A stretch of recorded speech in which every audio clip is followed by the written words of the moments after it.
नमस्कार, जय श्री कृष्णा। आज मैंने अपने पति के संग कामाख्या में माँ कामाख्या का दर्शन किया।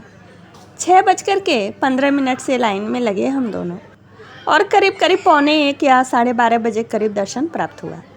अंदर अति सकरा होने की वजह से समय लग रहा था, क्योंकि 2 ही 4 लोगों को अंदर जाने की इजाज़त थी, जिसके कारण बहुत समय लग रहा था दर्शन करने में।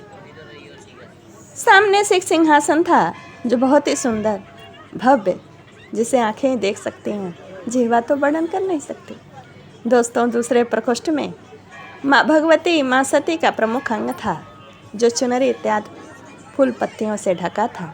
नीचे से जल बह रहा था, जिसे पंडित जी ने कहा निकालो और पियो। हम लोगों ने अंजलि से निकाला और पिया। तीसरे प्रकोष्ठ में 2 दीप जल रहे थे और कलश भी था। चूँकि वहाँ पर पंडा जी ने कुछ विशेष वर्णन किया नहीं, तो मैं यहाँ पर जो शिव पुराण में पढ़ा है कामाख्या स्थान का वर्णन, वह आपको सुनाऊंगी, जिसे सुनने से भुक्ति मुक्ति कहने और सुनने वाले दोनों को प्राप्त होगी। दोस्तों, सबसे पहले मैं यह कथा हिमालय से शुरू करती हूँ। प्रजापति दक्ष ने पिता शिव का अपमान करने के लिए एक बहुत बड़ा यज्ञ किया और उसमें पिता शिव को स्थान नहीं प्रदान किया।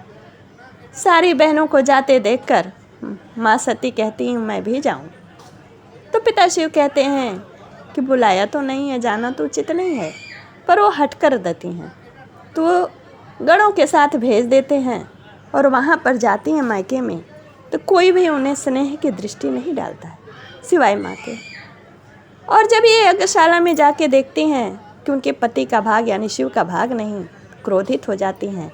वहाँ पर जितने भी देवी देवता ऋषि मुनि उपस्थित हैं, सबको क्रोधित होकर संबोधित करती हैं कि जो शिव की अवहेलना देखें वे पाप के भागे होते हैं। और विष्णु को संबोधित करके कहती हैं कि मैं अपने शरीर को अब इस अग्नि में नष्ट करूंगी, क्योंकि जिसने मेरे पति का अपमान किया है उसी का दिया ये शरीर है, अब मैं नहीं रखूंगी। लेकिन हाँ, जब भी मैं जन्म लूँ तब भी मैं शिव की ही अर्धांगिनी बनूँ, उन्हीं की पत्नी बनूँ। ये पिता विष्णु आपकी जिम्मेदारी है। ऐसा कह करके योगाग्नि से अपने को उस हवन कुंड में भस्म कर देती हैं, अर्पण कर देती हैं। अरे बाप, जितने भी गण थे उसमें हाहाकार मच गया। माँ जल गई। दोनों जितने भी गण थे दौड़ते हुए शिव जी के पास आए। शिव जी जब सुने तो बहुत क्रोधित हुए। उन्होंने जटा से एक बाल निकाल करके पत्थर पर दे मारा। 2 टुकड़े हो गए जटा के बाल के। एक से भद्र काली प्रकट हुई और एक से वीरभद्र प्रकट हुए। दोनों को बोला जाइए दक्ष के यज्ञ को तहस नहस करिए, नष्ट करिए। दोनों ने आके नष्ट किया।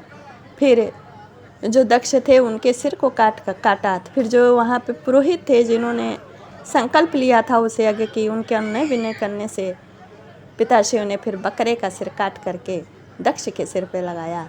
दोस्तों, ये कथा हिमालय की है। अब कथा आती है कामाख्या की। जब माँ भगवती भस्म हो गईं तो पिता उनके दुख में बेहवल रहने लगे, पिता शिव, और शव को अपने कंधे पर लेकर यत्र तत्र लोक भ्रमण करने लगे। उनके कार्य में भी बाधा पहुँचने लगी और उनकी व्यथा जा नहीं रही थी। पत्नी के प्रति उनके मोह अत्यंत गाढ़ा था। पिता जो विष्णु थे उन्होंने अपने चक्र से यहीं इसी स्थान पर उस शरीर के 51 भाग किए और जहाँ जहाँ ये भाग गिरे वहाँ वहाँ शक्तिपीठ कहलाई। यहाँ पर योनि गिरी और प्रकट रूप में इनकी मान्यता बहुत ज़्यादा है, क्योंकि 3 दिन यहाँ पर रक्त का दर्शन भी प्राप्त होता है। यहाँ पर लोग तंत्र और भक्ति दोनों की साधना करते हैं, बलि भी देते हैं। बलि मैंने देखा भी। लेकिन मित्रों, एक बात कहूँगी बलि के लिए। स्पष्ट कहती हैं माँ भगवती कि जो मेरे चरित्रों का गान करता है उससे ज़्यादा खुश होती हूँ अन्यथा अन्य पूजा से। उनकी पूजा में बलि दी जाए वो ठीक, परंतु वो कभी नहीं कहती हैं भक्तों को कि बलि दो। भक्त लोग खुद ही मानता के रूप में वहाँ बकरे इत्यादि की बलि दे रहे थे। ये कथा यहीं पूर्ण होती है। यहाँ पे जो लोग शादी वगैरह के काम की इच्छा के लिए आते हैं, क्योंकि कामदेव का यहाँ वास है। और जैसा मुझे जानकारी है, यहाँ से 10 किलोमीटर दूर नीलांचल पर्वत है। उन पर्वतों में कृष्ण भक्तों ने बड़ी तपस्या की और साक्षात दर्शन भी प्राप्त किया, जिसमें विजय गोस्वामी प्रमुख हैं। इस कथा को सुनने वाले को भुक्ति मुक्ति सब प्राप्त होगी। नमस्कार, जय श्री कृष्ण। और